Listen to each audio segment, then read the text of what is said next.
안녕하세요. 프라우드 코리아입니다. 여러분들은 바둑에 대해서 얼마나 아시나요?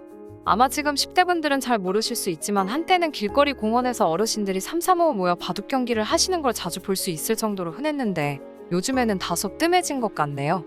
그래도 아마 한국 사람이라면 한 번 정도는 어느 가정집이든 바둑판과 바둑알을 쉽게 볼 수 있었던 때가 있었습니다. 그런데 요즘에는 인터넷이 발달됨에 따라 20년 전부터 여러 게임 사이트에서 바둑 게임들을 런칭했고, 따라서 요즘에는 나이가 엄청 드신 분 외에 40, 50대 분들은 간혹 PC방에서 바둑을 즐기는 것을 볼 수 있습니다.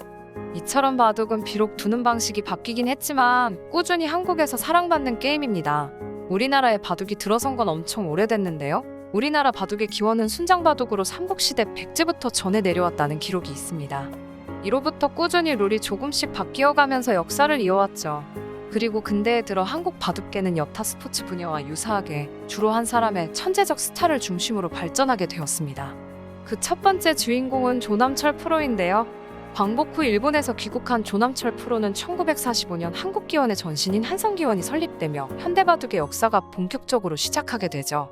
이후 1956년에 최초의 프로기전인 국수전이 시작되어 프로체제가 완전히 들어서게 되었습니다. 한국 1세대 바둑 기사는 조남철 프로가 약 20년간 1인자로 군림하게 되었고, 그 후 김인과 윤기현 프로가 지배하게 되었습니다. 그리고 김인 프로는 그로부터 약 10년 뒤 10살 아래인 조은현 프로에게 물려주게 되었죠. 조은현 프로는 아직까지도 바둑계에서 이름이 거론될 정도로 어마어마한 실력을 가졌었는데요. 현재까지 70의 나이에도 활동을 하고 있습니다. 그는 당시 비록 변방에 머물러 있었던 한국 바둑계 인물 중 유일하게 응시배라는 국제대회에 초청받아 초대 우승자를 석권하는 쾌거를 올리게 되었죠.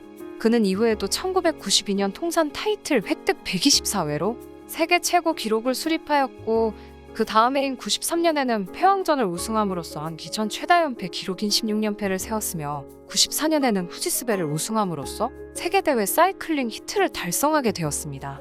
이처럼 그는 프로바둑계가 발달하기 시작된 후로부터도 20년 동안 바둑 황제 자리를 지켰습니다. 그러나 한국에서는 머리 좋은 천재들이 많이 태어나는 게 그에게만은 불운이었을까요? 드디어 그를 꺾을 어린 강자가 나타납니다. 그가 누구냐? 바로 이창호 프로인데요. 이로부터 세계대회에서 종종 우승을 하는 등 한국 프로가 세계에서 점점 인정받게 되었습니다. 그리고 연이어 이창호 프로를 왕좌에서 내려오게 만든 인물이 나타나는데요.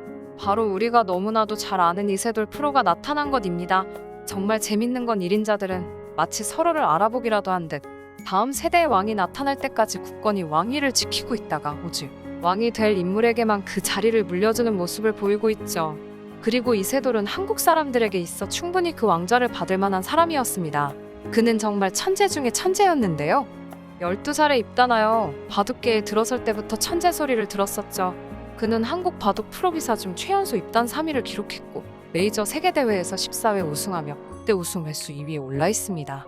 그러나 바둑을 잘 모르는 사람들에게도 이세돌이라는 이름이 각인됐던 사건이 있었는데요.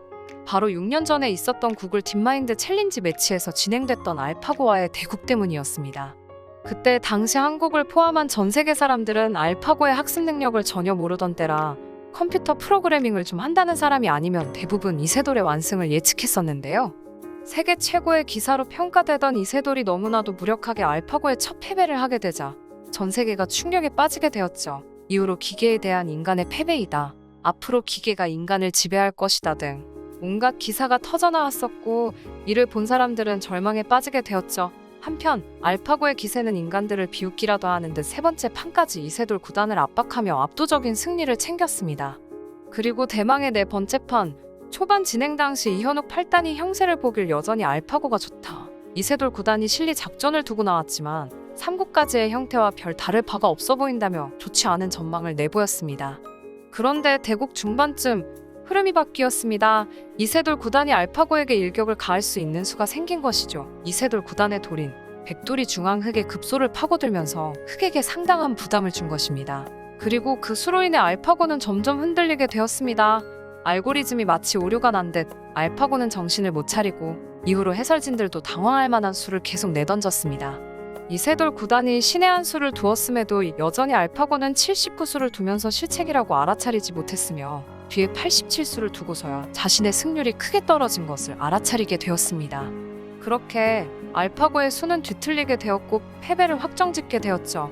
훗날 이세돌 구단은 인터뷰에서 어떻게 78수를 생각하게 되었냐는 질문에 그냥 거기 말곤 둘 것이 없었다고 언급했었죠.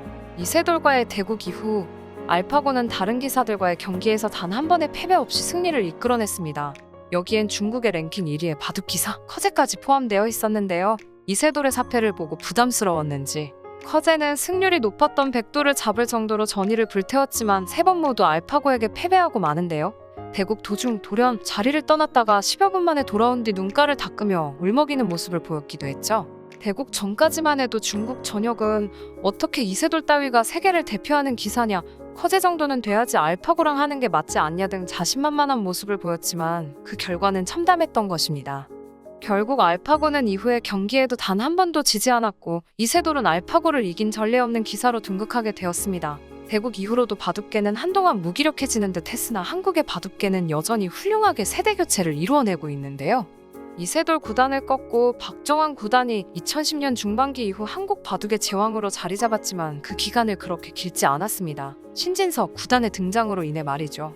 신진서 구단은 최근 들어 한국을 이끄는 대표적인 프로기사인데요. 최근 농심 신라면배 3차전 13국에서 열린 대국이 화제가 되고 있습니다. 대결은 앞서 말씀드린 중국의 대표 커제 구단과의 경기였는데요. 이번 대국은 코로나19로 인해 우리가 인터넷 게임을 하듯 비대면 컴퓨터 대국으로 진행이 되었습니다. 신진서 구단이 백을 잡고 커제를 상대로 대국 내내 완벽하게 승리하게 되었고 이 기세를 몰아 신진서 구단은 3연승을 이어갔습니다. 그런데 어디서 요란한 소리가 들리기 시작합니다. 중국 기사인 탕웨이신 구단이 대국 종료 후 자신의 SNS에다가 이상한 글을 올렸는데요. 내용은 이렇습니다.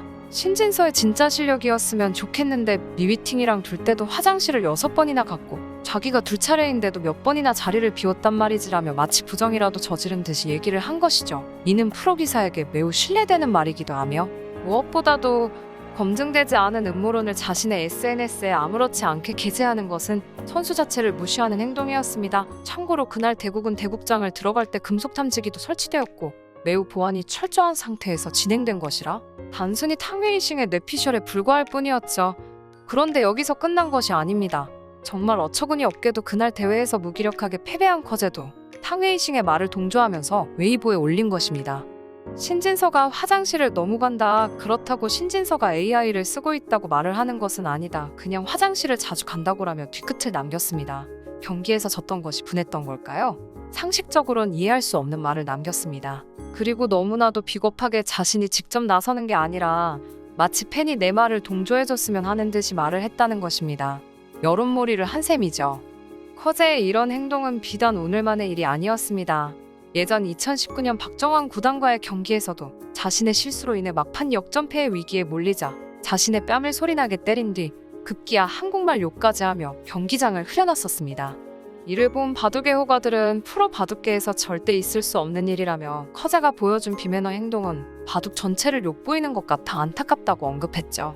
한편 중국의 이런 비신사적인 행동은 이번 베이징 올림픽 쇼트트랙 경기에서 뿐만 아니라 다른 바둑 선수에서도 쉽게 볼 수 있습니다.